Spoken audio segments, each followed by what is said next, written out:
আসসালামু আলাইকুম ওয়া রাহমাতুল্লাহি ওয়া বারাকাতুহু। সম্মানিত প্রিয় ওয়ালাইকুম প্রশিক্ষক আসসালাম বৃন্দ, রহমতুল্লাহ। স্যার কেমন আছেন? আশা করছি আল্লাহ তাআলার মেহেরবানিতে অনেক অনেক ভালো আছেন এবং সুস্থ আছেন। আপনাদের দোয়ায় আল্লাহ তাআলা আমাকেও ভালো রেখেছেন, আলহামদুলিল্লাহ। আজকের আমাদের দ্বিতীয় ক্লাসের কেরিয়ার ভাবনা পথ ও পদ্ধতির প্রথম ব্যাচের দ্বিতীয় ক্লাসে আপনাদেরকে স্বাগতম জানাচ্ছি। সাথে সাথে আমি আশা করছি আমাদের প্রথম ক্লাসে যা কিছু আলাপ আলোচনা করেছিলাম তদনুযায়ী আপনারা নিজেদের জীবনের একটা রুটম্যাপ সেখানে পেয়েছেন ইনশাআল্লাহ। এবং আপনারা সেই রুটম্যাপ অনুযায়ী চিন্তা চেতনা করে নিজেদেরকে যাচাই করে নিজেদের জীবনের একটা লক্ষ্য সেখান থেকে আপনারা নির্ধারণ করতে পারবেন বলে আমি আশাবাদী। আজকে আমরা আলোচনা করব খুব সামান্য কিন্তু গুরুত্বপূর্ণ টপিক। এই বিষয়গুলো যখন আমার আপনার সামনে থাকবে তখন আমাদের জীবনধারা আরো বেশি সহজ হবে ইনশাআল্লাহ। সেই হিসাবে আজকের আমাদের আলোচনার বিষয় হবে দক্ষতা ও যোগ্যতার মানচিত্র। এটা হবে আজকের আমাদের মূল আলোচনা। সাথে কিছু থাকবে বাজার বিশ্লেষণ এবং সুযোগ চিহ্নিতকরণ, এবং কিছু থাকবে কেরিয়ার অপশন নির্বাচন পদ্ধতি, যে আমরা কিভাবে আমাদের জীবনের কেরিয়ার অপশন নির্বাচন করতে পারি, লক্ষ্য নির্ধারণ করতে পারি। আচ্ছা, শুরুতে আমি আপনাদের কাছ থেকে একটু শুনে নিব যে গত ক্লাস যেটুকু আমরা করেছি সেটা থেকে আপনারা কেমন কি জানলেন এবং বুঝলেন, এবং এটুকুতে আপনারা নিজেদেরকে ফায়দামন্দ মনে করেন কিনা আমাকে একটু 1 মিনিটে একজন একজন করে একটু বলে ফেলবেন, তাহলে আজকের আলোচনা আমি সেভাবে করব।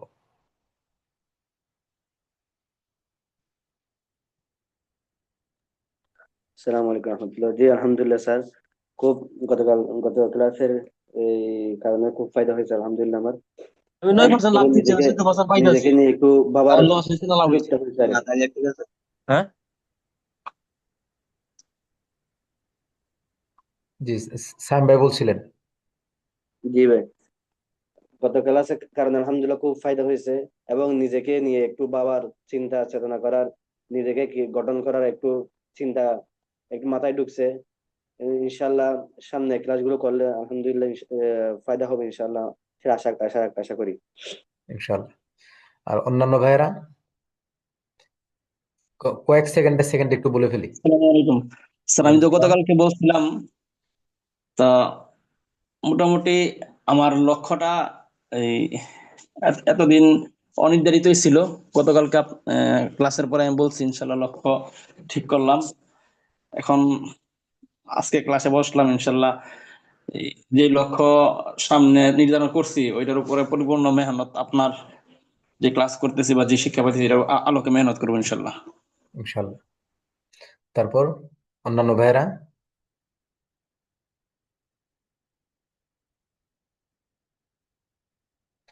বাকি ভাইরা কি অ্যাক্টিভ আছি? আমাকে শুনতে পাচ্ছেন সবাই? জি আলহামদুলিল্লাহ শুনতে পাচ্ছি।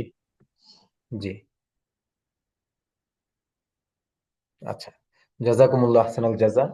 যে আমাদের মূল উদ্দেশ্য ছিল কোর্স আয়োজন করার বা আলাপ আলোচনা করার, যে অন্তত আমাদের মধ্যে যারা যুক্ত হবে একজন ব্যক্তিও যদি আমাদের মাধ্যমে উপকৃত হতে পারে, নিজের জীবনের লক্ষ্য নির্ধারণ করতে পারে, তাহলে আমি মনে করি আমরা সফল। কারণ হলো, আমরা যতজনকে মুজাকারা করাবো, শিখাবো বা শিখবো, আমরা প্রত্যেকেরই যে সমান তালের উপকার হবে এটা বাধ্যতামূলক না। প্রত্যেকের জেহান মস্তিষ্ক অনুযায়ী, চিন্তা চেতনা অনুযায়ী, বাস্তব জীবনযাপন অনুযায়ী জীবনধারা ভিন্ন হতে পারে। কিন্তু সকলের মধ্য থেকে যদি একজনেরও সামান্যতম পরিবর্তন আমাদের ক্লাস এবং কোর্সের মাধ্যমে হয়, আমি মনে করব যে এটা আমাদের সফলতার কিছু একটা অংশ। কারণ হলো, এটুকু চিন্তা চেতনা আপনাদের মধ্যে অন্তর্ভুক্তি করে দেওয়াটাই সবচেয়ে বড় সফলতা, যার মাধ্যমে আপনার সারা জীবন কাজে লাগবে। আজকে সবেমাত্র শুরু, আগামীকাল পরশু এভাবে আপনার মৃত্যু পর্যন্ত নিজেও উপকৃত হবেন, জাতীয় উপকৃত হবে, আপনার সন্তান সন্ততি ছাত্র সকলে উপকৃত হবে ইনশাআল্লাহ। তাহলে আজকের আমাদের ক্লাস শুরু করছি।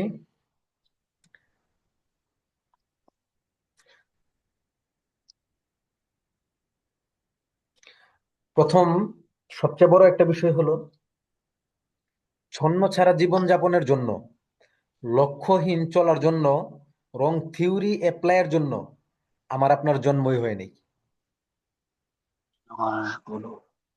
কথাটা আমি আবারও বলছি, খেয়াল করব। ছন্ন ছাড়া জীবনযাপনের জন্য, লক্ষ্যহীন চলার জন্য, রং থিওরি অ্যাপ্লাই করার জন্য আমার আপনার জন্মই হয়নি। তাহলে আমার আপনার জন্ম কেন? একটা সুন্দর জীবনযাপনের জন্য, একটা লক্ষ্যকে সামনে রেখে চলার জন্য, নিজেকে বুঝে দোষের সাথে আলাপ আলোচনা পরামর্শ করে সঠিক নিয়ম পদ্ধতিটাকে বাস্তবায়নের জন্য আমার আপনার জন্ম। এখন আমাদের মধ্যে যদি এমন কেউ থাকি, অথবা আমার আপনার আশপাশেও দেখবেন এমন অনেকেই আছে যাদের জীবন হলো ছন্ন ছাড়া, জীবনের কোনো দিশা নেই, কোথায় কি করছে, কিভাবে করছে, কোথায় যাবে, কি করবে, কোনো কিছু কেউ বুঝে উঠতে পারছে না, এবং তার জীবনের কোনো লক্ষ্যই নেই। যদি জিজ্ঞেস করেন, আজকে পর্যন্ত আপনারা কয়জনকে জিজ্ঞেস করেছেন যে ভাই আপনার জীবনের লক্ষ্য কি? এটা আমি জানি না, যদিও আপনাদের জিজ্ঞেস করার কথা ছিল, নিজেদেরকে জানার জন্য, বোঝার জন্য। সো আপনি জিজ্ঞেস করলে বলবো যে ভাই লক্ষ্য কি জিনিস এটাই তো বুঝি না, জীবনের লক্ষ্য নির্ধারণ কিভাবে করব। এবং দেখবেন অনেকে আমরা আছি, আমরা একটা নিয়মকে, একটা থিওরিকে সঠিক মনে করে আমরা অ্যাপ্লাই করি, পরে যখন ভুল হয়ে যায় তখন আমরা কি বলি, ভাই আমি তো এটা সঠিক মনে করেছিলাম। ভাই সঠিক মনে করেছিলেন, কিন্তু 100% সঠিক কিনা এটার জন্য কি কোনো যাচাই বাছাই করেছিলেন? আপনি এটা নিয়ে রিসার্চ করেছিলেন? আপনি কয়েকজনের সাথে পরামর্শ করেছিলেন? আপনি আপনার জীবনকে সামনে রেখে, সেই থিওরিটাকে সামনে রেখে আপনি কি ডানে বামে কাটছাট করেছিলেন? নাকি শুধুমাত্র আমার জেহানে কেন আসলো, আমি বইয়ের পাতায় কেন গদবাঁধা নিয়মটা পড়লাম, আমার এটাকে এক্সিকিউশন করতেই হবে, আমার এটাকে বাস্তবায়ন করতেই হবে, আমি নেমে গেলাম। এই নেমে যাওয়াতে জীবন থেকে চলে গেল 5 বছর, 10 বছর, 15 বছর, 20 বছর। দিন শেষে গিয়ে বললাম যে আমি রং থিওরিতে জাল মেরেছি। আমরা অনেক সময় করি যে আমার সামনের মানুষটা দেখা যাচ্ছে কি কোন একটা কাজ করে সে 10,000 20,000 টাকা ইনকাম করতে পারতেছে ঘরে বসে।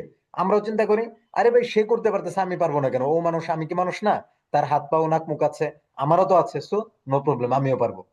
যখন এই চিন্তা চেতনা করে আমরা রাস্তায় নেমে যাই, আমরা মাঠে নেমে যাই, নেমে যাওয়ার পরবর্তী সময় যখন একটা লম্বা সময় সাফার করে, কষ্ট করে যখন আমরা দেখে যে না, এখান থেকে আমাদের কোনো রেজাল্ট আসছে না, তখন আমরা চিন্তা করি যে এটা রং ছিল। তখন আমরা চিন্তা করি, বিষয়টা এরকম না ভাই? জি ভাই। জি।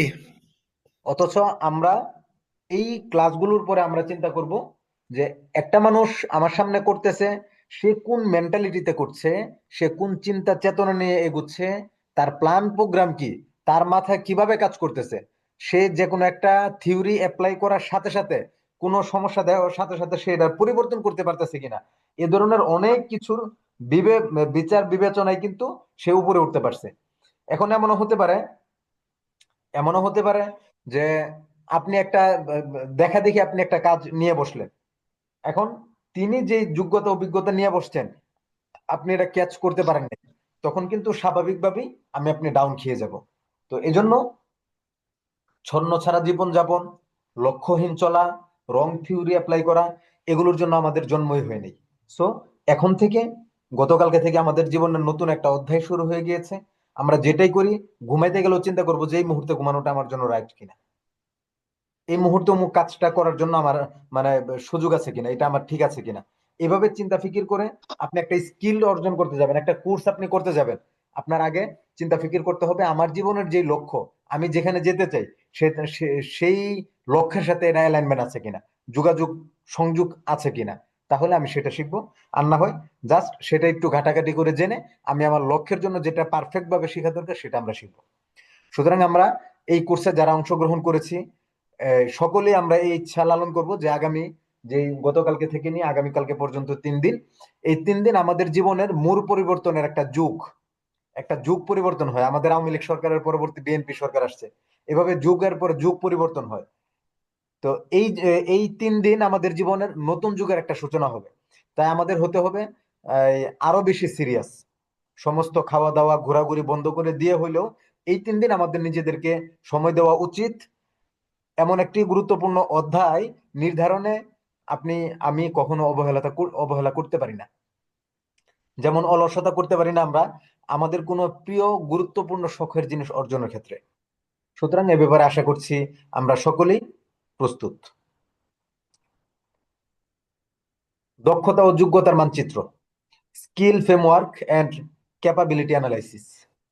যে আপনার কি কি দক্ষতা আছে, আপনার কি কি যোগ্যতা আছে, আপনার ক্যাপাবিলিটি কি, আপনি কতটুকু নিতে পারেন। আমরা তো ভাত খাই, ভাত খাওয়ার সময় আমরা দেখি যে অনেকেই এই 1 প্লেট ভাত খায়, আবার অনেকেই খেতে পারে হলো 2 প্লেট 3 প্লেট। তার ক্যাপাবিলিটি কি, তার এই নেওয়ার অবস্থানটা কি, তার পাত্রটা কতটুকু বড়, আমাদের পাত্রটা, যোগ্যতা এবং দক্ষতার পাত্রটা কতটুকু বড়, এটাকে আমরা অ্যানালাইসিস করব।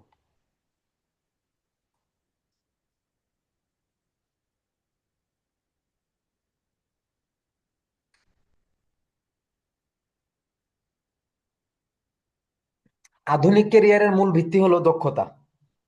আমরা বর্তমান যে সময়টা চলছে, বর্তমান যে যুগটা চলছে, এটার মূল ভিত্তি হলো দক্ষতার উপর। কোনো শিক্ষাগত যোগ্যতা কিংবা সার্টিফিকেট ব্যক্তি কি শিখেছে তার প্রমাণ দেয়, কিন্তু দক্ষতা প্রমাণ করে ব্যক্তি বাস্তবে কি করতে পারে। আমরা তো অনেক কিছুই শিখে বের হয়ে যেতে পারি, কিন্তু শিখে বের হয়ে যাওয়াটাই আমাদের জীবনের দক্ষতার প্রমাণ করে না। সার্টিফিকেট অনেক থাকতে পারে, কিন্তু বাস্তব অভিজ্ঞতায় আপনি কোন জিনিসে দক্ষ সেটা কিন্তু বিচার বিবেচনা করতে হবে। শিক্ষাগত সার্টিফিকেট যোগ্যতা প্রমাণ, কিন্তু দক্ষতা হলো কাজের সক্ষমতা। আধুনিক ক্যারিয়ারে ট্রান্সফারেবল স্কিল সবচেয়ে গুরুত্বপূর্ণ। ট্রান্সফারেবল স্কিল কি, এটা আমরা দেখব। যেমন আপনি মনে করেন একজন মাদ্রাসার শিক্ষার্থী আরবি ভাষা, লেখালেখি এবং পাবলিক স্পিকিং স্কিল দিয়ে কন্টেন্ট ক্রিয়েটর বা প্রশিক্ষক হতে পারে। আমরা আমাদের জীবনে অনেক কিছু আমরা করতে চাই। এখন ট্রান্সফারেবল স্কিল এই বিষয়গুলো কি, এবং হলো আপনার দক্ষতার মাধ্যমে আমরা যে সামনে এগুবো, এটা কিভাবে আমরা এগুবো, এই বিষয়গুলো জানাটা আমাদের জন্য খুবই জরুরি। আমরা যখন দাওরা পড়ে ফেলি,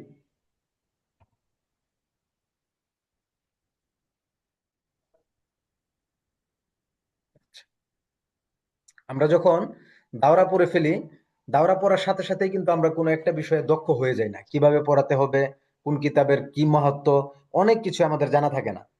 আবার একজন শিক্ষক যখন 5 বছর 10 বছর পড়ালেখা করান, বাচ্চাদেরকে পড়ান, তখন তার দক্ষতার সাথে কিন্তু নতুন ফারেগিন একজন ব্যক্তির এই সক্ষমতা একরকম হয় না, পার্থক্য একরকম হয় না। দুইজনের পার্থক্য অবশ্যই আকাশ পাতাল ব্যবধান হয়।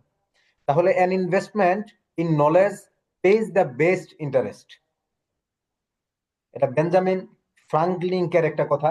বেঞ্জামিন ফ্রাঙ্কলিন ছিলেন অনেক বড় একজন ব্যক্তিত্ব।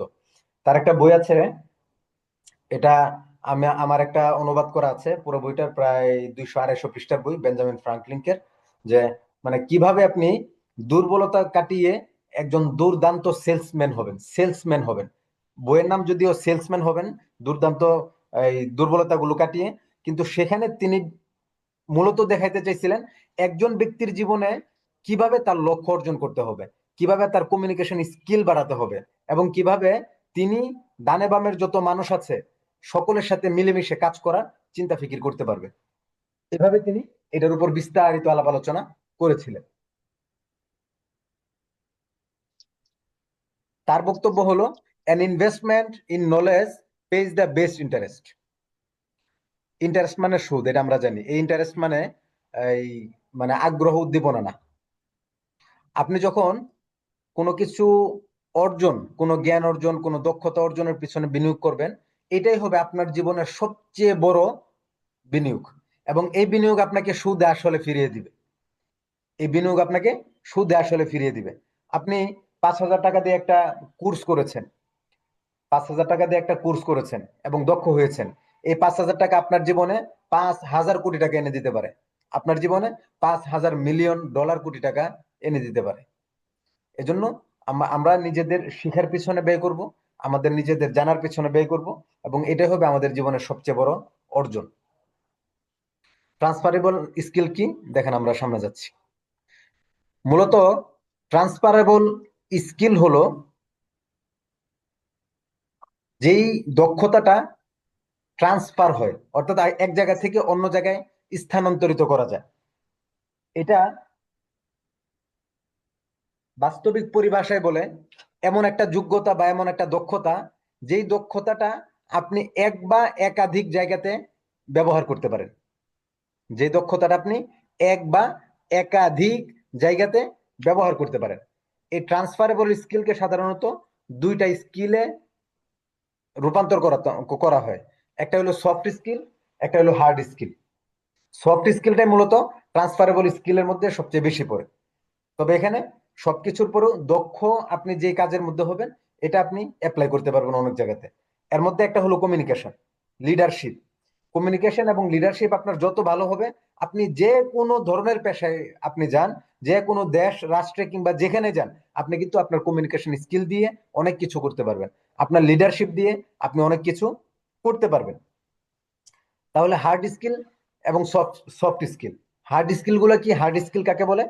হার্ড স্কিল হলো যে সেই সব প্রযুক্তিগত বা বিষয়ভিত্তিক দক্ষতা যা নির্দিষ্ট প্রশিক্ষণ, শিক্ষা বা অনুশীলনের মাধ্যমে অর্জিত হয় এবং তুলনামূলকভাবে পরিমাপযোগ্য। যেমন ভাষা দক্ষতা, computer skill, accounting, programming, data analysis, digital marketing.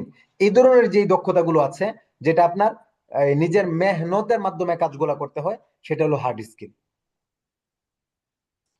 এটার মধ্যে আপনি ডিজাইন ধরতে পারেন, এটার মধ্যে আপনি আরো যত রকমের এই এই জেহান দিয়া এবং হাত দিয়া কাজ করতে হয়, এই সমস্ত স্কিল গুলো হলো হার্ড স্কিল।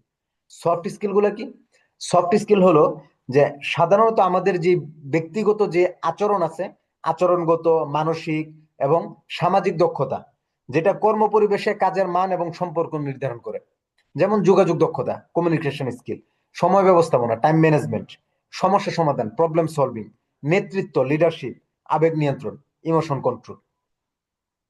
এই যে দক্ষতাগুলো, আপনার যখন যোগাযোগ দক্ষতা ভালো থাকবে, আপনি যখন টাইম ম্যানেজমেন্ট ভালো করতে পারবেন, আপনার যখন প্রবলেম সলভিং দক্ষতা থাকবে, যে কোনো সমস্যা আসলে আপনি এটা সমাধান করতে পারেন, আপনার যখন লিডারশিপ দক্ষতা থাকবে, নেতৃত্বের গুণ থাকবে, আপনি আবেগকে কন্ট্রোল করতে পারেন, এ ধরনের দক্ষতা যখন আপনার থাকবে, তখন কিন্তু অনায়াসেই এই দক্ষতাগুলোর মাধ্যমে পৃথিবীর যেই জায়গাতে যান, যে কোনো জায়গাতে যান, আপনি মিশতে পারবেন। আমাদের জীবনে এমন মানুষ দেখেছি, এমন অনেক মানুষ দেখেছি, যারা একজন মুচির সাথে যেভাবে মিশতে পারে মুচির মতো করে, সে মানুষটা আবার একজন প্রধানমন্ত্রীর সাথে প্রধানমন্ত্রীর মতো করে মিশতে পারে। তাহলে আপনি বলেন, এই স্কিলটাকে আমরা কোন স্কিলে ধরবো? এটা কি আমরা হার্ড স্কিলে ধরবো, নাকি আমরা এটা সফট স্কিলে ধরবো? আপনাদের মতো এটা কোন স্কিল হবে? Soft skill. সফট স্কিল হবে। কেন? মুসির সাথে চলতে গেলে এই প্রধানমন্ত্রীর মতো ব্যবহার করা যাবে না। আপনি ড্রাইভারের সাথে চলতে গেলে এই কি বলে, আপনার একজন ভালো নম্র ভদ্র মানুষের মতো ব্যবহার করা যাবে না। প্রত্যেক ব্যক্তি ভেদে, স্তর ভেদে কিন্তু ব্যবহারের পরিবর্তন আছে। এখানে আপনার কমিউনিকেশন স্কিল চলে আসবে, এখানে নেতৃত্ব চলে আসবে, প্রবলেম সলভিং চলে আসবে, আবেগ নিয়ন্ত্রণ চলে আসবে। এই সবগুলোর সমন্বয় যখন একজন ব্যক্তি এতগুলো জায়গাতে একই দক্ষতা দিয়ে আপনি কাজ করতে পারছে, এটা হলো সফট স্কিল। আমাদের জীবনে হার্ড স্কিলের তুলনায় সফট স্কিলটা আমাদের জীবনে সবচেয়ে বেশি গুরুত্ব বহন করে। কারণ আপনার মনে করেন অনেক বেশি হার্ড স্কিলের দক্ষতা আছে আপনার, এই এই কর্মদক্ষতা আছে। আপনি একজন আরবি ভাষাবিদ, অনেক ভালো আরবি ভাষাবিদ। আপনি একজন অনেক ভালো এই তাফসিরবিদ, তাফসির, আপনি অনেক ভালো একজন মুহাদ্দিস, হাদিস নিয়ে পড়াশোনা করেছেন। আপনি অনেক ভালো একজন এই উসুলবিদ। আপনার অনেক দক্ষতা এটার মধ্যে আছে, কিন্তু আপনার সফট স্কিলের মধ্যে গিয়ে আপনার কমিউনিকেশন স্কিল নেই, আপনার আদব নেই, আপনার আবেগ নিয়ন্ত্রণ নেই, আপনি লিডারশিপ জানেন না, আপনি প্রবলেম সলভিং জানেন না, তাহলে কিন্তু আপনার জীবনে সাস্টেইন করা, আপনার জীবনে টিকে থাকা, এটা খুব মুশকিল হবে। এজন্য আমরা প্রত্যেকটা কোর্সের মধ্যে আমরা চেষ্টা করি যে সফট স্কিলের মিনিমাম একটা ধারণা আমাদের অন্যান্য কোর্সের মধ্যে দিয়ে দেওয়া। আমাদের এখানে অনেকে আছেন, নেওয়াজ ভাই সহ, যে যারা এই শিক্ষক প্রশিক্ষণ এবং ডিজিটাল মার্কেটিং এ অংশগ্রহণ করেছেন, এবং তারা দেখেছেন যে একজন মানুষের হার্ড স্কিল অর্জনের পাশাপাশি আমরা কিভাবে সফট স্কিলের প্রতি গুরুত্ব দিই। এক বা একাধিক সফট স্কিল আমরা কোর্সের মধ্যে করিয়ে থাকি।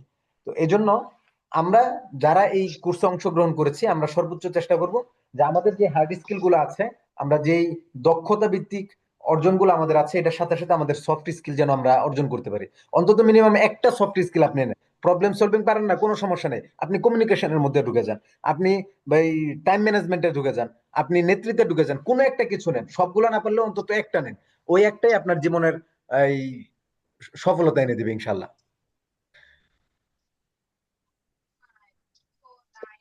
সুতরাং আধুনিক হিউম্যান ক্যাপিটাল থিওরি অনুযায়ী দীর্ঘমেয়াদে সফট স্কিল কেরিয়ার অগ্রগতিতে হার্ড স্কিলের চেয়েও বেশি প্রভাব ফেলে, যেটা এতক্ষণ আমি বলে ফেলছি। হিউম্যান ক্যাপিটাল থিওরি কি? হিউম্যান ক্যাপিটাল থিওরি হলো আপনার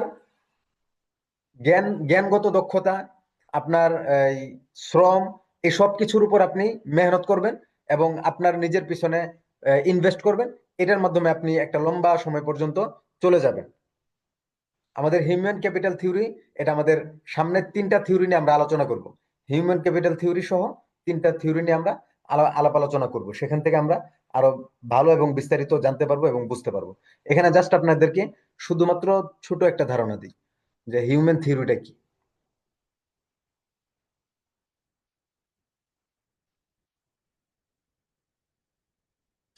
আচ্ছা,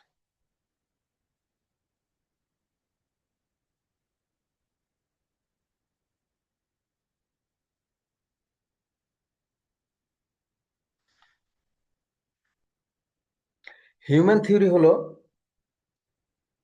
যে সাধারণত শিক্ষা, প্রশিক্ষণ, স্বাস্থ্য এবং দক্ষতা, শিক্ষা, প্রশিক্ষণ, স্বাস্থ্য এবং দক্ষতা একজন মানুষের জন্য এই 4টা বিষয়ের সমন্বয়ে, এই 4টা বিষয়ের উপর বিনিয়োগ করা, ইনভেস্ট করা একজন মানুষের জীবনের জন্য একটা সম্পদ। এটা একজন মানুষের একটা অর্জন।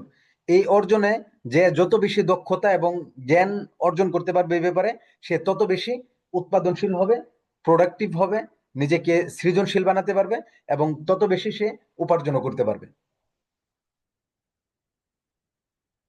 এই ক্যাপিটাল থিওরি অনুযায়ী শিক্ষা, প্রশিক্ষণ, স্বাস্থ্য, দক্ষতা, এই 4টার সমন্বয়ে, এই 4 সমন্বয়ের থিওরি অনুযায়ী দীর্ঘমেয়াদী, অর্থাৎ আপনার লাইফ টাইম, লম্বা সময় যদি আপনি ক্যারিয়ার নিয়ে একদম নিশ্চিন্ত থাকতে চান, তাহলে হার্ড স্কিলের চেয়ে এটাই সবচেয়ে বেশি গুরুত্ব বহন করবে।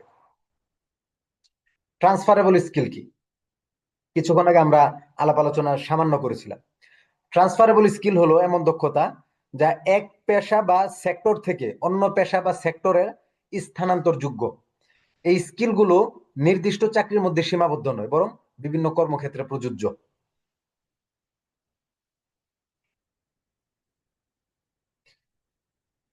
ক্যারিয়ার ডেভেলপমেন্ট তথ্যে ট্রান্সফারেবল স্কিল ক্যারিয়ার মোবিলিটি এর মূল চালিকা শক্তি বলা হয়।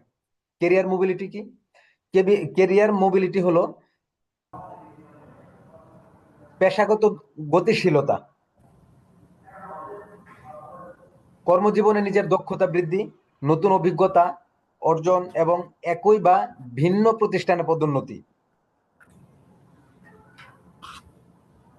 এ সমস্ত বিষয়ের মাধ্যমে একজন মানুষের পরিবর্তন করে পেশাগত অবস্থানে পরিবর্তন আনার প্রক্রিয়া ক্যারিয়ার মোবিলিটি। যেমন আপনি এক জায়গাতে আছেন 5,000 টাকা বেতনে, আপনি আপনার অন্য জায়গাতে এর চেয়ে বেশি বেতনের অফার পেলেন, তখন আপনি সেখানে চলে যাবেন। সেই ক্যারিয়ার মোবিলিটির মূল চালিকা শক্তি হয় মূলত এটা। অর্থাৎ আপনার জীবনে আপনি কত বেশি উপার্জন করতে চান, আপনার ব্যক্তিগত অবস্থান কত বেশি উপরে নিতে চান, এবং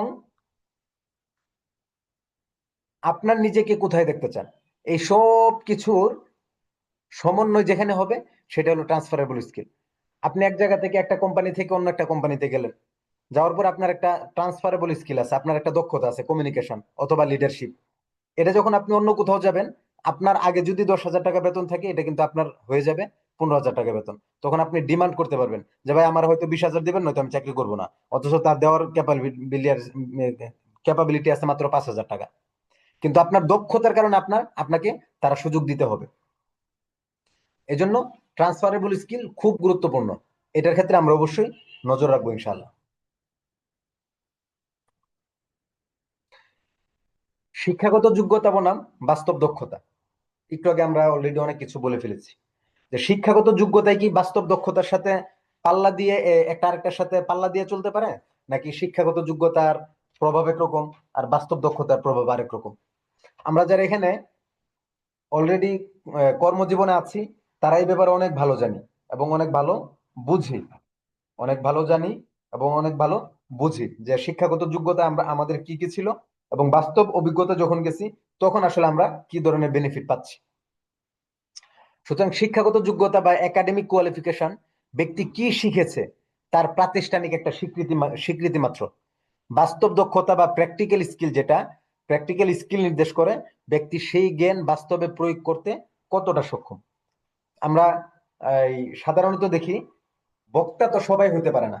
ক্লাসের মধ্যে আমাদের অনেক শিক্ষক থাকে, কিন্তু সব শিক্ষকের পর আমরা বুঝি না। কেন বুঝি না?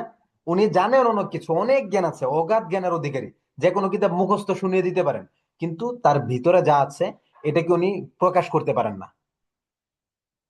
তাহলে শিক্ষাগত যোগ্যতা এবং বাস্তব বাস্তব দক্ষতা, এই দুইটা কিন্তু সাংঘাতিক রকমের সাংঘর্ষিক।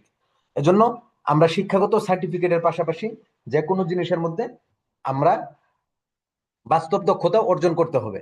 যখন আমরা বাস্তব দক্ষতা অর্জন করে ফেলবো, তখনই কিন্তু মূলত আমরা অনেক ভালো কিছু অর্জন করতে পারবো এবং অনেক ভালো কিছু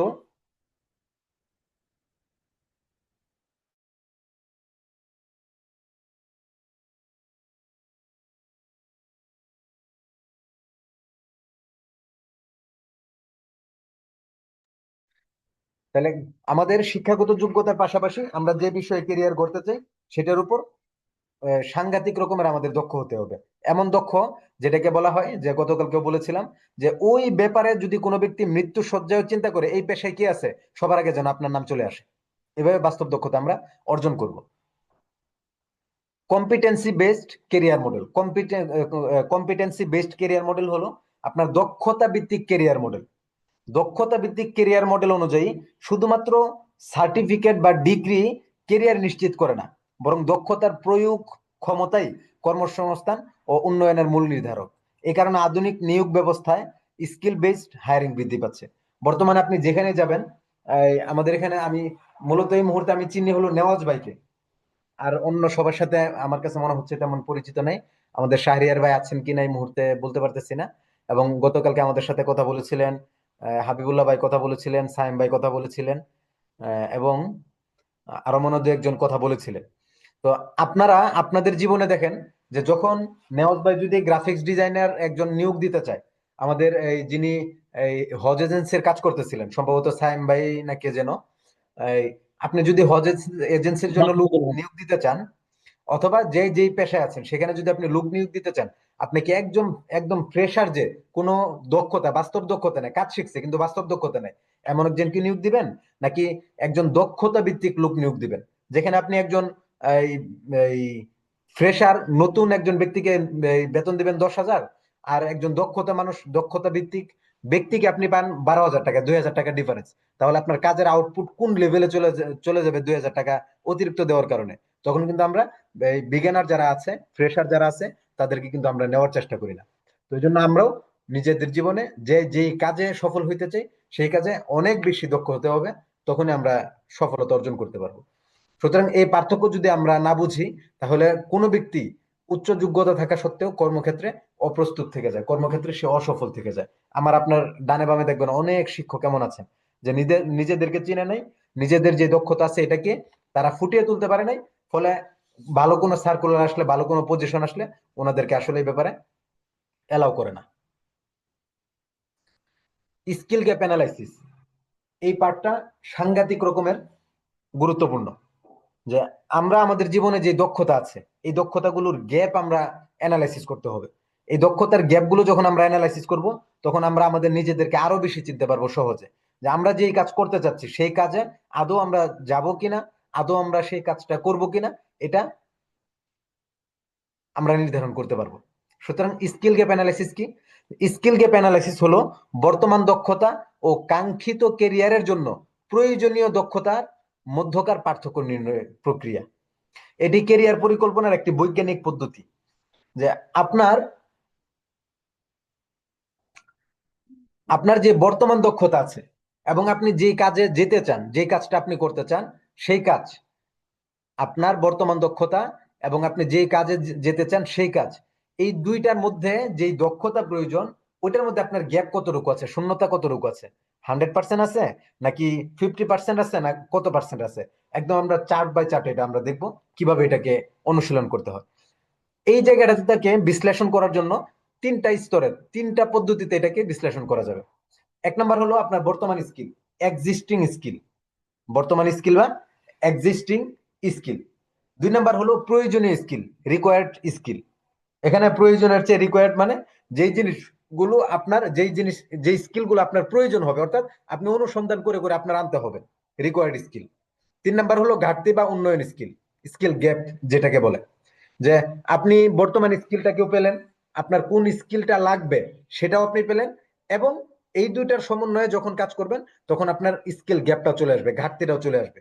এবং যখন ঘাটতি চলে আসবে তখন আমার আপনার খাতা কলম নিয়ে বসতে হবে, আমার এই ঘাটতিটা কেন।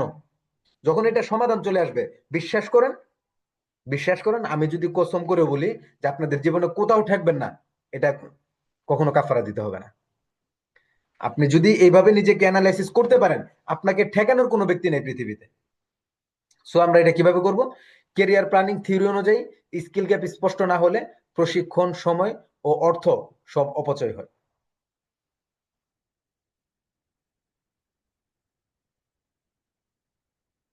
সুতরাং স্কিল গ্যাপ অ্যানালাইসিস অনেক বেশি গুরুত্বপূর্ণ, অন্য সবকিছুর তুলনায় এটা অনেক বেশি গুরুত্বপূর্ণ।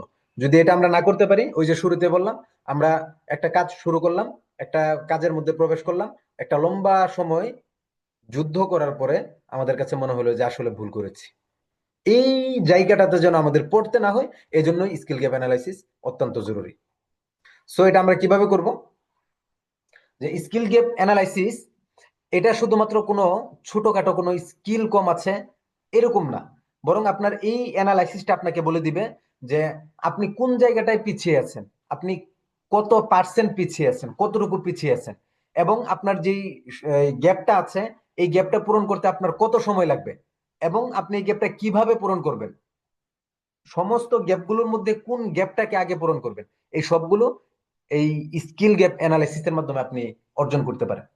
আমি আবারও বলছি, স্কিল গ্যাপ অ্যানালাইসিসটা আপনাকে কি কি করে দিবে, আপনি কোন কোন জায়গাতে পিছিয়ে আছেন, কোন জায়গাতে আপনার কমতি আছে, আপনি কতটুকু পিছিয়ে আছেন, আপনার এই পিছিয়ে থাকার আপনার কমতিটা এটা কতটুকু সময়ের মধ্যে পূরণ করা যাবে, আপনি এই গ্যাপগুলা কিভাবে আপনি পূরণ করবেন, এবং কোন গ্যাপটাকে আগে পূরণ করবেন। গ্যাপ তো আপনার অনেকগুলো হয়ে গেছে, 5টা 7টা 10টা, এর মধ্যে কোনটাকে আগে পূরণ করবেন। আপনি যদি অ্যানালাইসিস না করে শুরু করেন, দেখবেন এমন একটা গ্যাপ আগে শুরু করেছেন, এমন একটা গ্যাপ আগে শুরু করেছেন যেই গ্যাপটা আসলে আপনার প্রয়োজন ছিল সর্বশেষ, পরে গিয়ে আমাদের আফসোস করতে হয়। সো এখানে আমাদের কি করতে হবে? টার্গেট রুল ডিফাইন করতে হবে। প্রথমে আমরা টার্গেট রুল ডিফাইন করব। এটা কি? যে প্রথমে আমাদের নির্দিষ্ট করতে হবে আমরা কোন পজিশন বা কেরিয়ার আমরা গঠন করতে চাই, যেটা গতকালকে বলেছিলাম, আজকে ওই পর্যন্ত আলোচনা করেছি। সেটা আমরা আগে নির্ধারণ করবো আমরা কোন কাজটা করতে চাই। ভাই সেটা মাটি কাটা হোক, যে আপনি চিন্তা করলেন আমি সারা জীবন মাটি কাটবো, সমস্যা নেই, ওই মাটি কাটার জন্য আপনি এটাকে নির্ধারণ করেন, অ্যানালাইসিস করেন যে আমি মাটি কাটার জন্য আমার কোথায় গ্যাপ আছে, আমি কূপটা ভালো করে দিতে পারি, কিভাবে কূপ দিলে আমার মাটিটা বেশি আসবে, কিভাবে কূপ দিলে আমি মানে দ্রুত গতিতে কাজটা এগোতে পারবো, কোন ভাবে কূপ দিলে অন্য 10টা কামলার চেয়ে আমার সবার আগে নিবে। মাটি কাটার জন্যই আপনি সারা বিশ্বের মধ্যে মানে মানে খ্যাতনামা ব্যক্তি হয়ে যান। সারা বিশ্বে কেউ যদি বলে যে মাটি কুবাইতে হবে, সবার আগে যেন আপনার নাম নিতে হয়, অন্য সবগুলো আমি বাদ দিয়ে দিলাম। এভাবে যখন নিজেকে অ্যানালাইসিস করবেন, আমার বিশ্বাস সফলতা আপনাদের পদচুম্বন করবে ইনশাল্লাহ। সুতরাং এক্ষেত্রে আমাদের কি করতে হবে? আমাদের ডাটা অ্যানালাইসিস করতে হবে। ডাটা অ্যানালাইসিস কি? যে যেমন এই একটা কাজের জন্য আপনি আপনার ডাটা কি, আপনি গ্রাফিক্স ডিজাইনার, আপনি এই বিসিএস ক্যাডার, আপনি ডিজিটাল মার্কেটার, আপনি ব্যাংক অফিসার না কি, এই জিনিসগুলোকে নির্ধারণ করে, লক্ষ্যকে নির্ধারণ করে, এরপরে সেই অনুযায়ী, যেমন আপনি একজন গ্রাফিক্স ডিজাইনার, আপনি গ্রাফিক ডিজাইনের লক্ষ্য নির্ধারণ করলেন, তখন আপনার চিন্তা করতে হবে যে গ্রাফিক ডিজাইন বলতে আসলে এখানে কি বোঝায়, গ্রাফিক্স এর মধ্যে কি করতে হয়, কিভাবে কাজ করতে হয়। আসনা ফাউন্ডেশনে যখন আমি 2025-এ ছিলাম, তখন আমি একসাথে প্রায় 15 বেচ থেকে 19 20 বেচ পর্যন্ত আমি পেয়েছিলাম। তো তাদের সাথে বিভিন্ন সময় বিভিন্ন রকমের মত বিনিময় হয়েছে, যেহেতু আমি 2021 থেকে গ্রাফিক্স ডিজাইন জানি কিছুটা, তো সেই হিসেবে তাদের সাথে কথা বলতে সহজ হয়েছে। আমি তাদের একাধিক আমরা তাহলে ভূমিকায় বলে দিছে ভাই সম্ভব মিউট ছিল না। রাখি। তো যেখানে 14,000 নেওয়াজ টাকা ভাইকে পোস্ট করে দিছি দেখেন। হ্যাঁ, আমার একাধিক ব্যক্তিকে আমি একটা কথাই জিজ্ঞেস করছি, ভাই আপনার জীবনের লক্ষ্য কি, আপনার জীবনের লক্ষ্য কি, এবং তাদেরকে একটা কথা আমি বলেছি, এই যে আসুন্নাহ ফাউন্ডেশন এত বড় অনুদান দিয়ে আপনাকে কাজটা করিয়েছেন, শিখিয়েছেন, ফাউন্ডেশনের জন্য আপনি কি করছেন? শুধুমাত্র ফাউন্ডেশনের অনুদান দেওয়াটা, আপনি মাস শেষে 2,000 টাকা করে ডোনেশন দেবেন, এটাই ফাউন্ডেশনের জন্য এনাফ না। আরো কিছু প্রয়োজন, আপনার ফাউন্ডেশনের জন্য আরো কিছু দিতে হবে। তো তাদেরকে প্রশ্ন করলাম, কি কি দিবেন? আপনি এই যে ছাত্ররা আসতেছে যাচ্ছে, আপনি একজন প্রফেশনাল গ্রাফিক্স ডিজাইন শিখার পরে গ্রাফিক্স ডিজাইনের কেরিয়ারে আপনি কি করছেন? তাদের জন্য কোন কাজটা আপনি সহজ করে দিচ্ছেন? কেউ কিছু বলতে পারে নাই। সর্বশেষ বললাম যে অন্তত লিস্ট গ্রাফিক্স ডিজাইন শেখার জন্য বা গ্রাফিক্স ডিজাইনের জন্য একদম সবচেয়ে মূল থিমটা কি দরকার, আপনি শেপটা কোন অ্যাঙ্গেলে ব্যবহার করবেন, এর চেয়েও বড় দরকার হলো কালার থিম। তাহলে গ্রাফিক ডিজাইন হাত নাড়ানাড়ি সবাই করতে পারে, একটা শেপ ধরলে যে কোনো অ্যাঙ্গেলে বাঁকাবাকি করতে পারবে, কিন্তু মোস্ট ইম্পর্টেন্ট বিষয় হলো কালার থিম। আপনি কি পুরো ক্লাস শেষে, কোর্স শেষে আজকে পর্যন্ত এমন কেউ কি তৈরি হয়েছেন যে আপনার একটা কালার থিমের কোন একটা মানে মেথড আপনারা রেডি করছেন, যে এই মেথডে কাজ করলে কালার থিম সহজে চলে আসবে? আমরা তো গুগলে গিয়ে কালার প্লেট অনেক কিছু আমরা সেখান থেকে ব্যবহার করি। তো আপনি কালার থিমের জন্য কোনো কিছু ব্যবহার করছেন যেটা ফাউন্ডেশনের আদি থেকে অন্ত পর্যন্ত সকলে উপকৃত হবে, যে না অমুক ছাত্র করে গেছে? তাহলে আপনি কি শিখলেন? এত বড় একটা কোর্স করলেন, আপনি অর্জন করে গেলেন, রেখে গেলেন কি মানুষের কল্যাণের জন্য? তো সেক্ষেত্রে আমাদের এইভাবে অ্যানালাইসিস করতে হবে যে আমি কি করতে পারলাম, সেক্ষেত্রে আমার গ্যাপ কোথায়, আমার সমস্যা কোথায়, এটার জন্য আমার আরো কি কি শিখতে হবে। গ্রাফিক ডিজাইনের অনেক পদ আছে, আমি কোন পদটাতে যাব? আমি কি মোশন গ্রাফিক্সে যাব, আমি ইউআই ইউএক্স ডিজাইনে যাব, আমি কোন সেগমেন্টে আমি কাজ করব, আমি আফটার ইফেক্টে যাব, আমি কি করবো অ্যাকচুয়ালি, সেটা যখন আমি নির্ধারণ করে ফেলবো বা এই কাজটা করার জন্য যা দরকার এটাকে আমি সামনে নিয়ে আসবো, তখন কিন্তু আসলে আমাদের জীবনের জন্য এটা সহজ হয়ে যাবে। আমি কোন সিস্টেমে কাজ করব।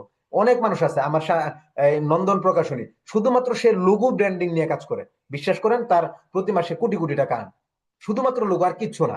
তার সে কি করছে, সে ব্র্যান্ড ব্র্যান্ড ডিজাইনার হয়ে গেছে। ডিজাইনার তো শুধু ডিজাইনার, ডিজাইনার অনেক প্রকারের হয়, তারা ব্র্যান্ড ডিজাইনার হয়ে গেছে। আপনি ব্র্যান্ড ডিজাইনার হন, একটা ব্র্যান্ডকে দাঁড় করানোর জন্য কিভাবে একটা লোগো মেক করতে হয়, কিভাবে একটা কভার ফটো মেক করতে হয়, আমি আপনি জানি, বুঝি, শিখি, দেন আমি সামনে যাই।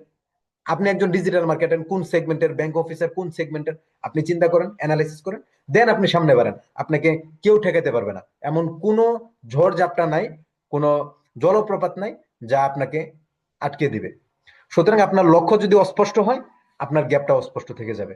আপনার লক্ষ্য যদি স্পষ্ট হয়, আপনার গ্যাপটাও স্পষ্ট হয়ে যাবে ইনশাআল্লাহ। সো রিকোয়ার্ড কম্পিটেন্সি লিস্ট তৈরি করুন, অর্থাৎ আপনার যে সমস্ত দক্ষতাগুলো প্রয়োজন, যে দক্ষতাগুলো আপনাকে অর্জন করতে হবে, সেটা আপনি তৈরি করুন। টার্গেট রুলের জন্য প্রয়োজনীয় স্কিল সংগ্রহ করুন। সেভাবে কি, যে আপনি এটার জন্য প্রথমত যে আপনি যে লক্ষ্যটা নির্ধারণ করেছেন, যেমন মনে করেন এই একজন বলেন একটা প্রফেশনের কথা বলেন, আপনারা কেউ একটা জব করতে চান, এমন একটা প্রফেশনের কথা বলেন কেউ একজন।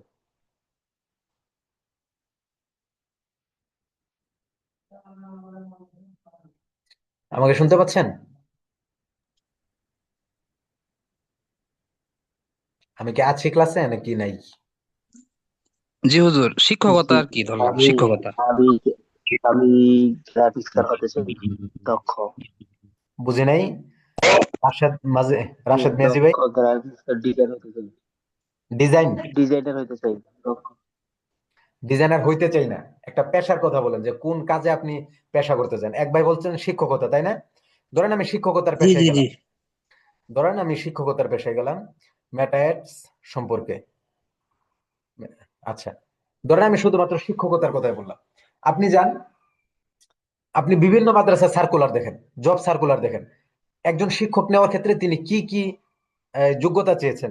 আমাদের কই মাদ্রাসার সার্কুলার গুলো বের হয় না, যে আমার একজন শিক্ষক লাগবে, বেতন 10,000 টাকা, যোগ্যতা লাগবে হাফেজ মাওলানা মুফতি সুরেলা কণ্ঠস্বর, এরপরে কি কি কমিউনিকেশন স্কিল ভালো থাকতে হবে, পড়ানো দক্ষতা ভালো থাকতে হবে, মানুষের সাথে সুন্দর ব্যবহার করতে হবে, কম্পিউটার জানতে হবে, ডিজাইন জানতে হবে, ডিজিটাল মার্কেটিং জানতে হবে, আরো কত কত কিছু মানে দেওয়া থাকে। আপনারা মনে হয় এই ধরনের পান নাই। জি, আরো লেখা থাকে এই অভিজ্ঞতা থাকলে অগ্রাধিকার। অগ্রাধিকার, অগ্রাধিকার। আপনি যদি মারামারি করতে পারেন তাহলে আপনাকে অগ্রাধিকার দেওয়া হবে। তাহলে এইভাবে যখন আমি আপনি এইভাবে যখন আমি আপনি জব সার্কুলার গুলো অ্যানালাইসিস করব, আপনি আপনি এটা তো আমি শিক্ষকতার পেশায় বললাম, আপনি গ্রাফিক্স ডিজাইনে যান, আপনি ব্যাংক অফিসারের মধ্যে যান। এখন জব সার্কুলার আপনি কোথায় রিসার্চ করবেন? যেমন আপনি লিঙ্কডিন যেতে পারেন। লিঙ্কডিনে দেখবেন অনেক রকমের এই জব সার্কুলার আছে। আপনি বিডি জবসে যান, আপনি অনেক ধরনের সফটওয়্যার আছে। আপনি ফেসবুকে আমাদের এই বিভিন্ন গ্রুপ আছে, অনেক জায়গাতে অনেক রকমের ইয়ে আছে। এগুলোর মধ্যে যান, যায় দেখেন কোন প্রফেশনের জন্য কি কি স্কিল লাগে। আপনার প্রফেশনটা দিয়ে আপনি সার্চ করেন। সার্চ করে আপনি দেখেন কি কি এই দক্ষতা তারা চাচ্ছে, সে অনুযায়ী নিজেকে আপনি লিস্ট তৈরি করেন যে আপনার সেই দক্ষতাগুলো আছে কিনা, বা সেই দক্ষতা অনুযায়ী আপনার কত পার্সেন্ট আছে। ইন্ডাস্ট্রি রিপোর্ট, যে প্রত্যেক বছর বা এই বিভিন্ন কোম্পানির রিপোর্ট, তথ্য তারা ছাড়ে যে তাদের এই পুরো বছরে তাদের কর্মীদের মধ্যে কি কি গ্যাপ ছিল, কি কি শূন্যতা ছিল, কি কি কোন বিষয়গুলো দক্ষতা বেশি ছিল, এগুলো আপনি দেখেন। আপনার যারা সিনিয়র আছে তাদের সাথে আপনি আলাপ আলোচনা করেন, আপনার উপরের যারা আছে তাদের সাথে আলাপ আলোচনা করেন। এভাবে আলাপ আলোচনা করে আপনি আপনার দক্ষতাগুলো, আপনি যে কাজ করতেছেন সেই কাজের ক্ষেত্রে কি কি দক্ষতা প্রয়োজন, সেখান থেকে আপনার কতটুকু আছে, এটা আপনি অ্যানালাইসিস করেন। সো আমরা এখানে কি করব? আমরা প্রথমে স্কিলগুলো আমরা লিখবো। স্কিলগুলা আমরা লিখবো, যেমন মনে করেন স্কিল কি: basic awareness, beginner, working knowledge, advanced, expert. এটার মধ্যে এসে আমরা যে কোনো একটা দক্ষতা লিখলাম। যেমন মনে করেন যে লিখলাম কি গ্রাফিক্স ডিজাইনার।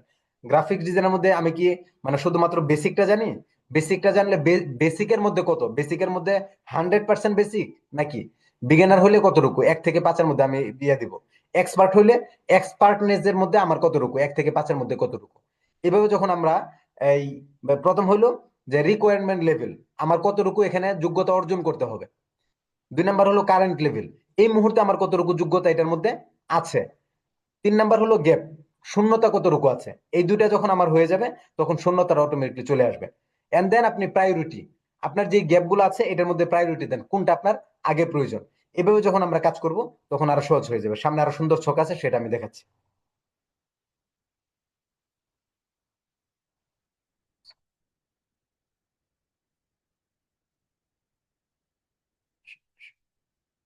ওকে, দেখেন যেমন এক্সাম্পল ডাটা অ্যানালাইসিস আপনি কিভাবে করবেন। প্রথম আপনি স্কিল লেখেন। স্কিলের মধ্যে মনে করেন আপনি এখানে লিখলেন এই, আমি এখানে দিয়ে দিলাম হলো,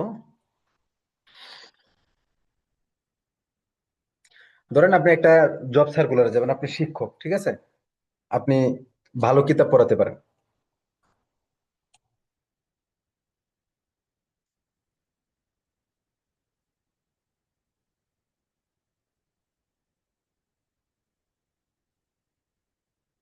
কিতাবি দক্ষতা আছে,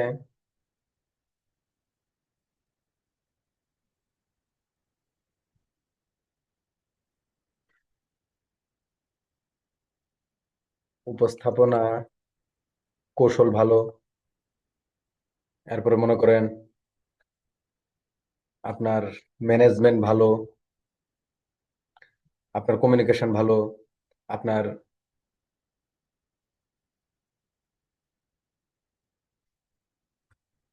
স্বপ্নময়ী বা পরিকল্পনা করতে পারেন, প্ল্যানিং প্ল্যানিং করতে পারেন,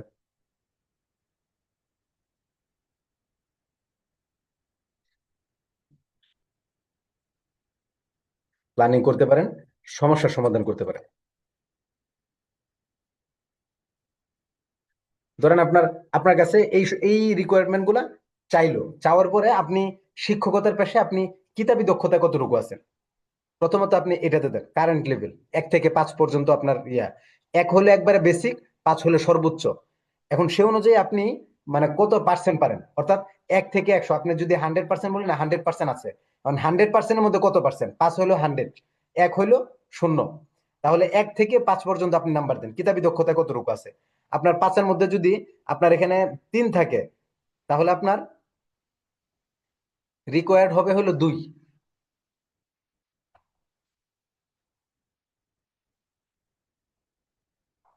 কারেন্ট লেভেল 3, আপনার রিকোয়ার্ড হলো এটার মধ্যে আরো দক্ষতা অর্জনের জন্য মনে করেন আপনি এখানে 2-3 আপনার অ্যাডভান্স আপনি দিতে পারেন। যে সরি, এখানে রিকোয়ার্ড হলো মনে করেন 5, 4, আপনার দরকার হলো 4, আপনার দরকার হলো 4, আমরা 5 পর্যন্ত বলছিলাম, আপনার দরকার হলো 5। 5-এর মধ্যে আছে হলো আপনার 3, তাহলে গ্যাপ হলো কত? 2। আপনার এই 2% আরো লাগবে, এটা হলো মিডিয়াম। আপনার উপস্থাপনা কৌশল দরকার হলো 5, আপনার উপস্থাপনা কৌশল আছে হলো মাত্র 2, আপনার প্রয়োজন কত? 3। তাহলে আপনার এখানে চলে আসবে লো, এখানে লো চলে আসবে। আপনার ম্যানেজমেন্টের রিকোয়ারমেন্ট হলো আপনার মনে করেন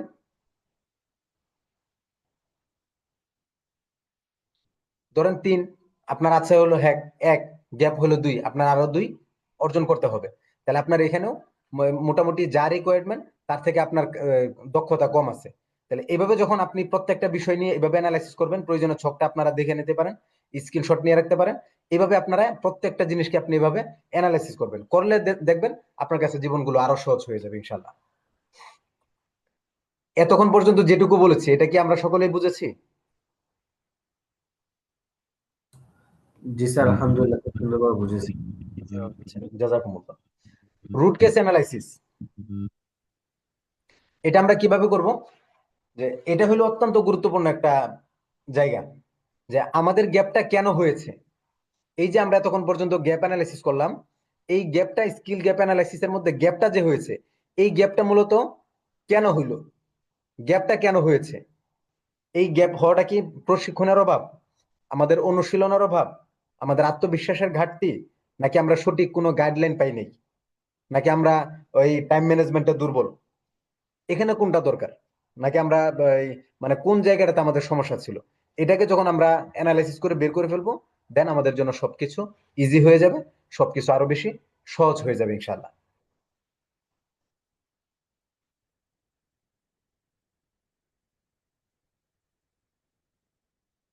তাহলে দক্ষতা এবং যোগ্যতার যে সঠিক মানচিত্র, এই সঠিক মানচিত্র ছাড়া কেরিয়ার সিদ্ধান্ত অনুমান নির্ভর হয়ে পড়ে। এতক্ষণ পর্যন্ত আমরা যে আলাপ আলোচনা করছিলাম, এই আলোচনাটার অত্যন্ত গুরুত্বপূর্ণ একটা দিক আছে, যেটা যে আমরা যদি এভাবে একটা মানচিত্র, একটা ছক যদি আমরা না আঁকি, তাহলে কিন্তু আমরা আমাদের জীবনে পিছিয়ে পড়বো, একটা অনুমান নির্ভর জীবন নিয়ে সামনে এগোবো, এবং দিন শেষে গিয়ে আমরা বলবো যে আসলে এটা আমাদের জন্য হয়নি, এটা আমাদের জন্য উচিত হয়নি। কম্পিটেন্সি, দক্ষতা। কম্পিটেন্সি এখানে 3টা সমন্বয়, কি কি? Knowledge, skill, attitude. দক্ষতা ভিত্তিক বর্তমান সময়ে যে মানুষ দক্ষতা ভিত্তিক লোক নিয়োগ দেয়, তারা 3টা বিষয় দেখে। দক্ষতা ভিত্তিক লোক নিয়োগ দেওয়ার ব্যাপারে 3টা বিষয় দেখে। 1 নাম্বার হলো তার জ্ঞান কতটুকু আছে, 2 নাম্বার হলো সেই জ্ঞান অনুযায়ী তার স্কিল কতটুকু আছে, 3 নাম্বার হলো তার অ্যাটিটিউড, মনোভাব, আচরণ। সে তার দক্ষতা যোগ্যতা সবকিছুর পরও তার আচরণগত দিক কি, সে কেমন আচরণ করে, তার বিহেভিয়ার কেমন, তার চলাফেরার ঢং কেমন, তার এই মনোভাব কি, তার আচরণ কি। এখন এই জায়গাগুলোতে যদি কোনো একটাতে আপনার গ্যাপ থাকে, তাহলে কিন্তু আসলে আপনি যে কোনো জায়গায় ফেল হয়ে যাবেন। সো আমরা এই gap analysis, skill gap analysis গুলা অত্যন্ত সুন্দর এবং সুচারুরূপে করার চেষ্টা করবো ইনশাল্লাহ।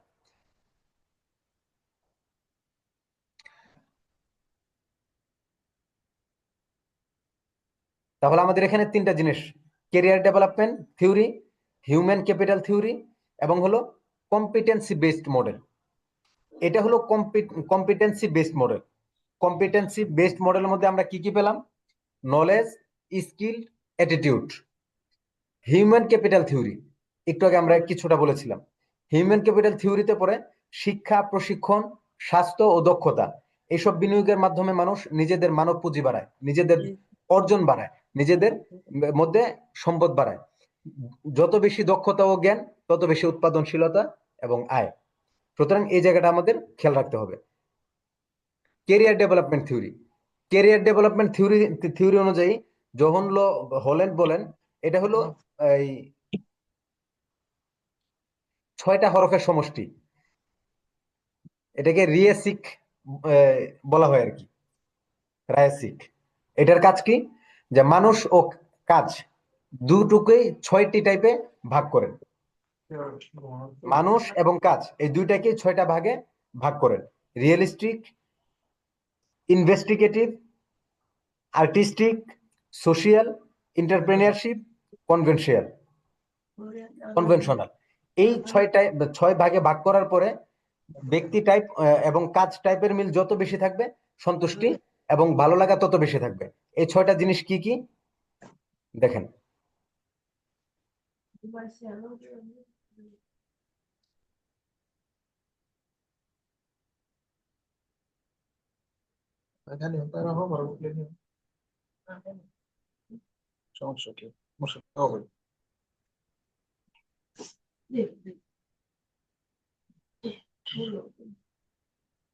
ছয়টা জিনিস কি কি? 1 নম্বর হলো রিয়েলিস্টিক। রিয়েলিস্টিক হলো এটা বাস্তবমুখী দক্ষতা, যেটা আপনি বাস্তবে প্রয়োগ করতে পারেন। যেমন আপনি হাতে কলমে কোনো কাজ করা বা যন্ত্রপাতি অথবা এ ধরনের বাস্তব সমস্যার সমাধানে আপনি আগ্রহী। 2 নাম্বার হলো ইনভেস্টিগেটিভ। ইনভেস্টিগেটিভ হলো বিশ্লেষক। আপনি একজন বিশ্লেষণ, আপনি অনুসন্ধান করতে পছন্দ করেন, আপনি রিসার্চ করতে পছন্দ করেন। যেমন আপনার যারা গবেষক এবং বিশ্লেষণ, যুক্তি এবং জ্ঞান ভিত্তিক কাজ পছন্দ করে তাদের জন্য এটা হয়। আর্টিস্টিক। আর্টিস্টিক হলো সৃজনশীল। আপনি যে কোনো কাজ করেন, এটাতে একটা দেখলে আপনি 10টা বানাইতে পারেন। সৃজনশীল কাজে আপনি আগ্রহী। সোশিয়াল, সামাজিক বা এই এই কি বলে আপনার সেবামুখী কাজ করতে আপনি আগ্রহী। এন্টারপ্রেনিয়রশিপ, উদ্যোক্তামুখী বা নেতৃত্ব প্রবণ কাজ করতে আপনি আগ্রহী। কনভেনশনাল, আপনি এই সংগঠন করে না মানুষ, যারা এই শৃঙ্খলাবদ্ধ করা, আপনার এই যে কোনো কাজকে একসাথে করা সুন্দরভাবে, এই এক জায়গায় করে দলগতভাবে যে কোনো দলকে গুছিয়ে রাখা, যে কোনো একটা ছোট বিষয়কে বড় আকারে একটা দল গঠন করার মাধ্যমে কাজটাকে শেষ করা। এভাবে তারা বিভিন্ন রকমের কাজকর্ম করতে পারে। এই 3 মডেল যখন আপনার সামনে থাকবে, তখন আপনাকে ঠেকানোর কোনো ব্যক্তি থাকবে না। আমি আশা করছি এই পর্যন্ত যেটুকু বলেছি এটুকু আপনারা প্রত্যেকেই বুঝেছেন ইনশাল্লাহ, তাই না? জি ইনশাল্লাহ। ইনশাল্লাহ। জি স্যার। আল্লাহ তাআলা আমাদের জন্য সহজ করুন। আজকের আমিন। এটা একটা গুরুত্বপূর্ণ পাঠ ছিল, এজন্য আজকে আমরা আর বেশি সামনে যাব না। শুধু এইটুকুর উপর আপনারা আজকে ফোকাস করবেন এবং এটার উপর ফোকাস করে নিজেদের সামনের লাইফটাকে আপনারা শুধরাবেন ইনশাল্লাহ। তাহলে আমি আশা করছি সহজ হয়ে যাবে। আগামীকালকে আমাদের শেষ ক্লাস হবে এবং শেষ ক্লাসে আমরা যে আলোচনাগুলো করব, এর মধ্যে একটা আলোচনা হবে আমরা সিদ্ধান্ত কিভাবে নিব, আমাদের লাইফে কিভাবে আমরা সিদ্ধান্ত নিতে পারি। সবচেয়ে গুরুত্বপূর্ণ আলোচনা এটা থাকবে। দেন আমাদের সাথে আরো কিছু গুরুত্বপূর্ণ অপশন থাকবে, সেই অপশনের মাধ্যমে আমরা আমাদের কালকের ক্লাস শেষ করবো এবং আমাদের জীবনের একটা গুরুত্বপূর্ণ অধ্যায়ের সূচনা শুরু করবো ইনশাল্লাহ। সুতরাং আমি গতকালকে একই কথা বলেছিলাম, if you fail in your eyes you lost everything. আপনি যদি নিজের চোখে নিজেকে ফেল মনে করেন, নিজের চোখে নিজেকে ছোট মনে করেন, নিজের চোখে নিজেকে অযোগ্য অদক্ষ হিসেবে আপনি প্লেস করেন, তাহলে আপনার সবকিছু হারিয়ে যাবে। You lost everything. আপনি আর কোনো কাজ করতে পারবেন না যত দক্ষতায় থাকুক। So value yourself. আপনার নিজেকে সম্মান করুন, নিজেকে মূল্যবান হিসেবে গড়ে তুলুন, নিজেকে নিজের কাছে মূল্যায়িত করে তুলুন। আমি তো মাঝে মাঝে একটা কথা বলি যে আমি যখন নিজের কাছে নিজে আত্মসম্মান বোধ বজায় রাখতে চেষ্টা করি, তখন পৃথিবীর কেউ আমাকে ঠেকাতে পারবে না। এজন্য নিজের কাছে নিজে বিশ্বাস অর্জন করা সবচেয়ে বেশি জরুরি। মানুষ আপনাকে বিশ্বাস করুক বা না করুক, আপনি নিজেকে বিশ্বাস করেন কিনা এটা আগে আপনি নির্ধারণ করেন। আমি ব্যক্তিগতভাবে আমার আমার নিজেকে আমি বিশ্বাস করি। আমি যখন আমার নিজেকে বিশ্বাস করব, তখন মানুষ বিশ্বাস করলো কি করলো না সেটা নিয়ে কোনো কিছু আসে যায় না। সুতরাং ভ্যালু ইউরসেলফ, নিজেকে ভ্যালু দিন, নিজের ব্যাপারে কাজকর্ম করুন, নিজেকে নিয়ে চিন্তা ফিকির করুন। জাযাকুমুল্লাহ আহসানাল জাযা। আপনাদের কোনো প্রশ্ন আছে কিনা একটু জানাবেন। স্যার আগামীকাল যদি তারাবি হয় তাহলে কখন ক্লাস হবে?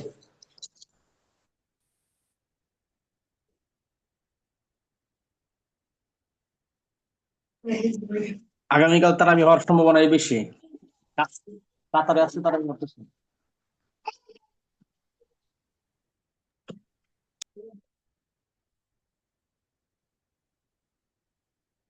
হ্যাঁ, দুঃখিত, একটু আরেকবার বলবেন কি জন্য বলছিলেন প্রশ্নটা আগামীকালকে?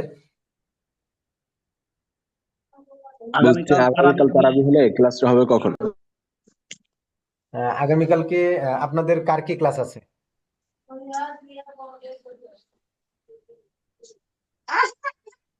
আচ্ছা, আমি আপনাদেরকে, যেহেতু আমাদের এখানে অনেকজন আছেন, আমি একটা কথা আপনাদেরকে অগ্রিম বলে দিই। সেটা হলো যে আমাদের এখানে যেহেতু অনেকেই আছেন অন্য ব্যাচের রেজিস্ট্রেশন করেননি, তারা কিন্তু সার্টিফিকেট পাবেন না। যারা রেজিস্ট্রেশন করেছে শুধুমাত্র তারাই এই কোর্সের সার্টিফিকেট পাবে, যে তারা ক্যারিয়ার ডেভেলপমেন্ট নিয়ে তারা একটা কোর্স করেছে। এবং এই সার্টিফিকেট যে কোনো জায়গাতে শো করলে তাদের নিজেদেরকে মানে ভ্যালুয়েবল হিসেবে উপস্থাপিত হবে।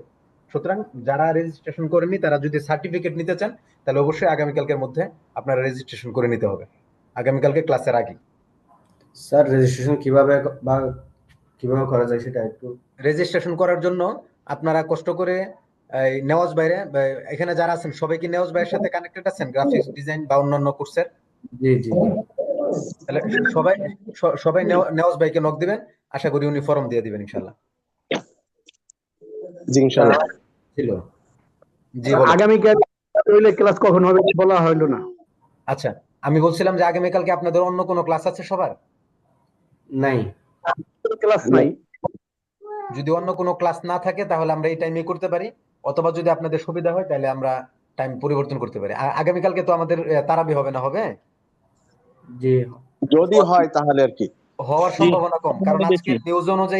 আজকের নিউজ অনুযায়ী মালয়েশিয়াতে বৃহস্পতিবার রোজা হবে। সাধারণত আমাদের এবং মালয়েশিয়াতে একই দিনে রোজা এবং ঈদ হয়।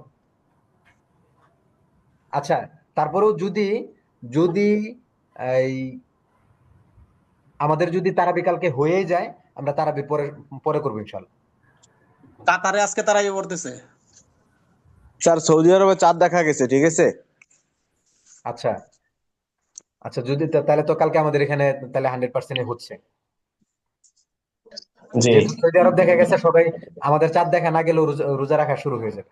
তাহলে তাহলে আপনারা বলেন এটা আমরা কখন করতে পারি?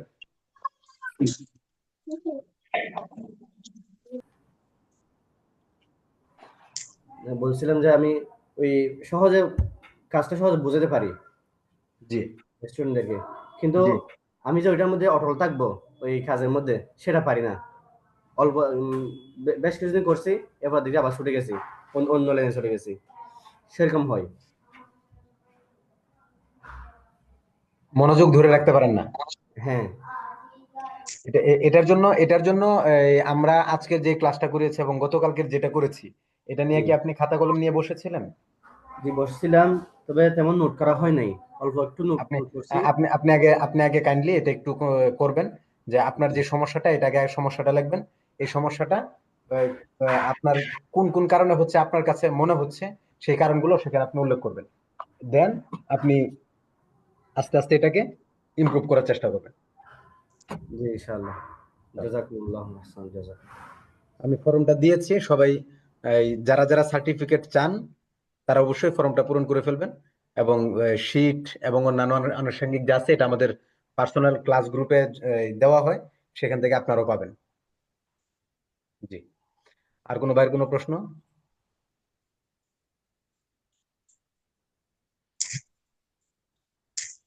আপনাদের ক্লাসগুলো কেমন লাগছে আবু হানিফ ভাই বা অন্যান্য যারা আছেন, জানাতে পারেন। শুক্রান। স্যার আলহামদুলিল্লাহ অনেক ভালো লাগছে। আপনারা আমাদের গ্রুপগুলোতে একটু ফিডব্যাক দিতে পারেন। জি, আবু হানিফ ভাই বলেন। আসসালামু আলাইকুম। ওয়ালাইকুম সালাম রহমতুল্লাহ। জি ভালো আছেন? আল্লাহ ভালো রেখেছেন আলহামদুলিল্লাহ। আলহামদুলিল্লাহ।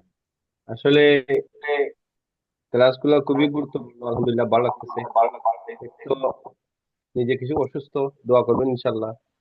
জি এই তাপ সর্দি মাথায় বেদনা, তার বাদেও আছি আলহামদুলিল্লাহ আপনাদের সাথে শুনতেছি আলহামদুলিল্লাহ।